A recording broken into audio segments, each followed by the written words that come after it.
माँ Tarini helping hands पक्षर मागणा खाद्य mask एवं सानिटाइजर बंटन। जगतसिंहपुर जिलार सुनामधन्य तथा प्रतिष्ठित स्वेच्छासेवी अनुष्ठान माँ तारिणी हेल्पिंग हैंड्स पक्षर महामारी कोरोना समय निराश्रय गरीब एवं बासहीन जाजाबर लोक मागणा खाद्य पैकेट मास्क एवं सानिटाइजर बंटन कर कोरोना महामारी जनित लॉकडाउन कटकणा जो अनेक आश्रयहीन पथप्रांत और मानसिक विकृत लोक मुठिए दाना न पाई अत्यंत दुख और कष्ट निज निजर जीवन यापन कर अन्नदान महादान कार्यक्रम करने लगी अनुष्ठान सभापति तथा युव समाजसेवी इंजीनियर शंखेश्वर प्रसाद महाती निष्पत्ति क्रमे अनुष्ठान कार्यकर्ता माने सेमानंक पाखरे पहुंची तांको मध्याह्न भोजन बेल खाद्य जोगाई देबा सहित मुहरे टिके हस फुटाइबा पई तांकर कष्ट लाघव करने प्रयास जारी रखिबार निष्पत्ति नहीं प्रत्येक दिन 200 रु ऊर्ध्व सुस्वादु खाद्यपुड़िया बंटन कर अनुष्ठान तरफ पारादीप ठारू जगतसिंहपुर पर्यंत थिबा विभिन्न अंचल रे खाद्यपुड़िया बंटन करा जाउछि। लॉकडाउन आरंभ दिन ठारू अनुष्ठान तरफ मागणा खाद्य बंटन करा जाउछि।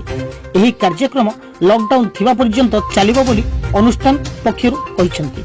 अनुष्ठान पक्षर सभापति तथा युव समाजसेवी इंजीनियर शंखेश्वर प्रसाद महांती उप संयोजक कुनेश बारिक सूर्यकांत राउत रंजन कुमार मल्ल मानस मल्लिक प्रकाश महांती नंदनंदन जयसिंह स्वागत प्रीतम साहू जगबंधु दलाई सर्वेश्वर मल्लिक विवेकानंद स्वाई चंद्रकांत सप्तती जीवन ज्योति जयसिंह विजय गुरु पूर्णचंद्र दास कालंदी स्वाई प्रमुख खाद्यपुड़िया बांटिबारे साहाय्य करिथिबा बेले समीर कंठ अरुण नायक शुभेन्दु महांती एवं मानस बारिक प्रमुख रोषई कार्य साहाय्य करुछन्ति। सूचना योग्य कि एही अनुष्ठान शिक्षा और स्वास्थ्य क्षेत्र में असहाय गरीब मानकर दुखर साथी होई दीर्घ 2.5 वर्ष आर्थिक सहायता दे आसुछन्ति। गत वर्ष लॉकडाउन समय मध्य 300 रु ऊर्ध्व असहाय गरीब परिवार को राशन सामग्री मास्क एवं सानिटाइजर बंटन कर संगठन एही महान कार्य को स्थानीय अंचलवासी और बुद्धिजीवी मन में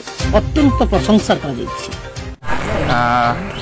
Shankheshwar Prasad Mohanty founder and president of market and health actually देखा गले नॉन ऑफिशियल 2018 रू आम स्टार्ट कलुँ ऑफिशियली 2020 रू।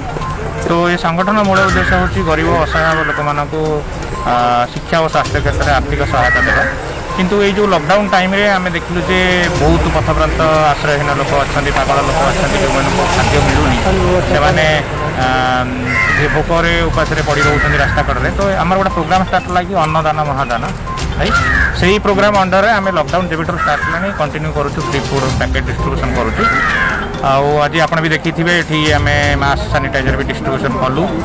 तो आग को जेहेतु काली ठार रज स्टार्ट हो जेहेतु गोटे ओडिशार बड़ पर्व तो यही पर्व आम भी नूतन कपड़ा भी से प्रदान कर रोचे आम आप देखिए क्वालिटी फूड भी आम दौचु हाइजेनिक फूड दौचु जोटा कि चिकेन रोचे फिश रोचे प्रॉन रोचे भेज मिल रोचे तो विभिन्न भेराइटर फूड दौचु। तो ऑन एन एवरेज आप देखिए पर डे 200+ मील आम प्रिपेयर करूँ ऑलमोस्ट 15,000 पर डे आम स्पेंड करूँ। ए पर्यंत आम 5,000+ मिल्स आम डिस्ट्रीब्यूट कर सारू।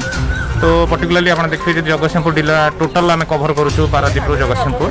तो से एरिया वाइज जब देखिए पारादीप रोचे मुतुमुंडी रोचे कुजंग राहामा शाला रोड शाला मंदिर आउ जयपुर गोरखनाथ मंदिर और Jagatsinghpur total town even F आम केन्द्रापड़ा किसी अंश भी कभर करूँ।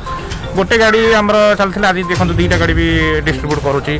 तो कौ दिन जमी आम पिला आभेलेबल होती फिल्ड में से अनुसार मेम्बर तो ये अलमोस्ट आम 80 पाखापाखि मेम्बर अच्छा। तो विभिन्न एरिया रू मेम्बर रोचे सेमती ना कि खाली यही जगतसिंहपुर डिस्ट्रिक्ट मेम्बर रोचे विभिन्न मेम्बर रोचे यही प्रोग्राम माध्यम देखो ये लॉकडाउन पर सेमती कि आम जो प्रोग्राम पुराना प्रोग्राम चलता आर्थिक सहायता देवा शिक्षा और स्वास्थ्य क्षेत्र में सेटा तो आम कंटिन्यूटी रही आम एनवायरनमेंट भी किसी काम करें भाविचु जोटा कि पर्टिकुलरली कोरोना टाइम रे देखिए ऑक्सीजन सर्टेज होची ऑक्सीजन सिलिंडर धरी लोक दौड़ती। तो से टाइप गछ गुड़ाक भी लगे प्लां करूँ विभिन्न क्षेत्र में काम करने इंटरेस्ट कि पर्टिकुलरली आम education health. Bureau report RN news.